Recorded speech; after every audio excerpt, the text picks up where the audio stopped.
Sallallahu ala Muhammad sallallahu alaihi wasallam sallallahu ala Muhammad sallallahu alaihi wasallam. Assalamualaikum warahmatullahi wabarakatuh. Bismillahirrahmanirrahim. Wassalatu wassalamu ala rasulillah Sayyidina Muhammad ibn Abdillah wa ala alihi wa sahbihi wa mawala. Wala hawla wala quwata illa billah. Mabadu, para bapak, para jamaah yang dirahmati Allah Subhanahu wa taala. Alhamdulillah, siang hari ini pada Jumat kita bisa berkumpul di tempat ini dalam rangka talim pada Jumat ya. Kita berharap mudah-mudahan talim kita ini adalah ridha Allah Subhanahu wa taala. Para jamaah yang dirahmati Allah Subhanahu wa taala, perlu diketahui bahwa salah satu rangkaian ibadah yang tidak bisa diwakilkan diantaranya adalah sholat yang 5 waktu. Tidak ada badal sholat ya, yang ada badal haji, badal umroh. Oleh karena itu dalam kondisi apapun sholat ini tetap wajib dilaksanakan, hatta dalam keadaan sakit sekalipun. Maka oleh karena itu bab fikih membahas ya tentang bagaimana tata cara orang yang sholat dalam keadaan sakit.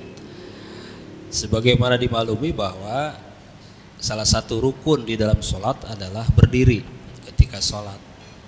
Nah ini bagi mereka yang bisa berdiri, yang mampu berdiri maka wajib berdiri.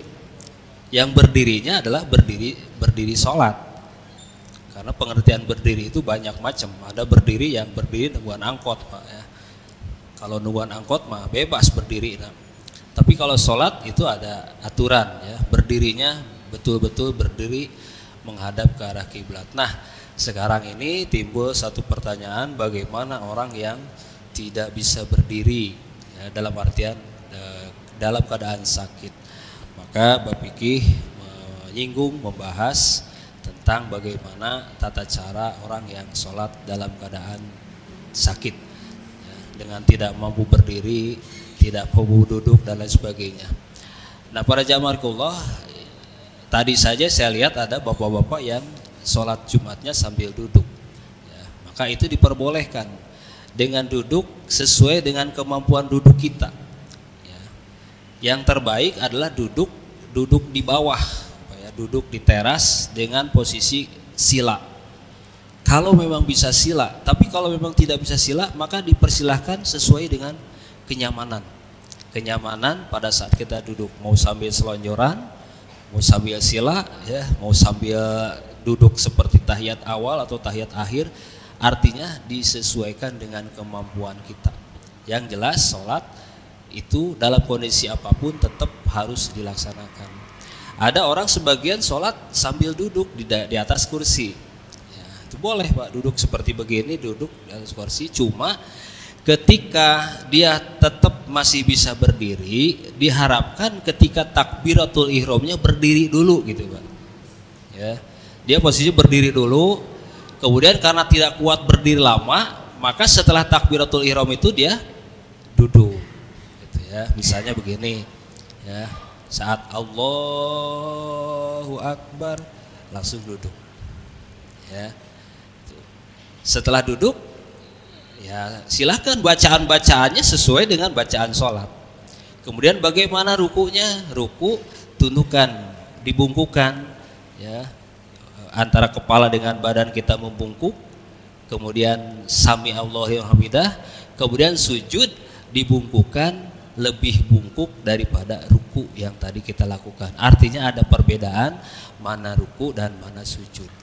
Yang terbaik adalah sujud itu adalah langsung mencium tempat sujud, yaitu sajadah atau lantai yang ya, itu posisi dalam kondisi duduknya di lantai. Ketika kita sholatnya di kursi begini, otomatis kita tidak bisa duduk ke bawah.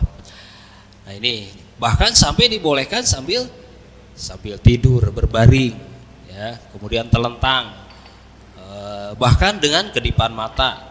Artinya memang sholat tidak bisa ditinggalkan dalam kondisi selama sakit itu ingatannya masih jalan, masih berfungsi. Kecuali sudah koma ya, yang sudah tidak bisa bergerak, diajak bicara juga sudah tidak bisa, maka di situ tidak ada kewajiban dia untuk melaksanakan sholat karena dianggap sudah hilang kesadaran, hilang akal. Ya. Jangan sampai karena pusing dikit sholat berhenti. Kunaon teh sholat pusing, kunaon loba hutang. Pusing gara-gara hutang sampai teu sholat jadi tambah pusing Pak gitu ya. Tuh, jadi artinya karena Allah berfirman dalam Al-Quran itu banyak perintah-perintah tentang sholat yang rata-rata di ayat pertama surah Al-Baqarah saja sudah jelas. Ciri orang bertakwa itu adalah alladzina yu'minuna bil ghaibi wa yuqimunas sholata wa mimma razaqnahum yunfiqun. Cirinya orang bertakwa itu adalah orang-orang yang mendirikan sholat. Dia selalu mendirikan sholat dalam kondisi bahagia, dalam kondisi senang. Sholat itu tidak bisa ditinggalkan. Jangan karena kepusing urusan dunia sampai tidak sholat, malah jadi tambah pusing nanti ya. Justru diharapkan dengan pusingnya masalah dunia kita sholat, insya Allah kepusing dunia itu akan ada jalan. Dengan doa-doa di dalam sholat itu Robik pilih, warhamni, wajburni ya, warfa'ni dan seterusnya.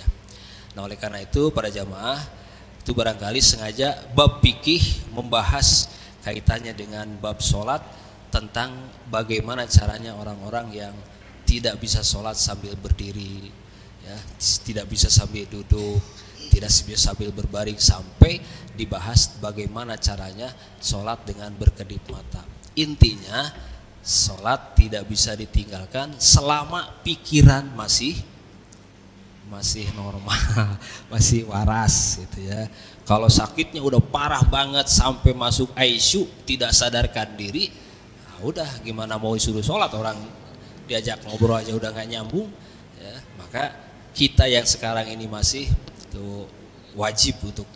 Nah di samping ada sholat-sholat yang sebetulnya bukan sakit Pak ya, karena usia ujur ya.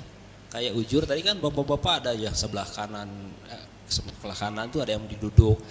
Sebetulnya mungkin dia tidak sakit, tapi kondisi usia sehingga tidak kuat lama berdiri, maka sambil duduk. Kalau di Mekah itu masing-masing pada bawa kursi duduk Pak ya. Kalau di sini disediakan Pak ya, Pak DKM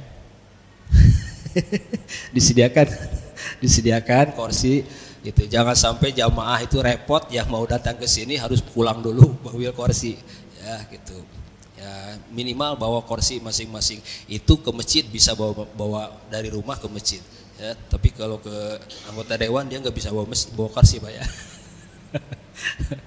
Nah ini barangkali pada jamaahullah yang mudah-mudahan ini menjadi sebuah pencerahan bagi kita.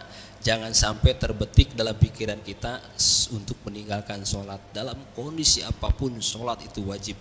Sampai dalam kondisi dingin, dalam kondisi panas itu tetap ada aturan-aturan sendiri. Dalam agama disebutnya rukhsah, ada keringanan bagi orang yang sakit, bagaimana tata cara sholatnya.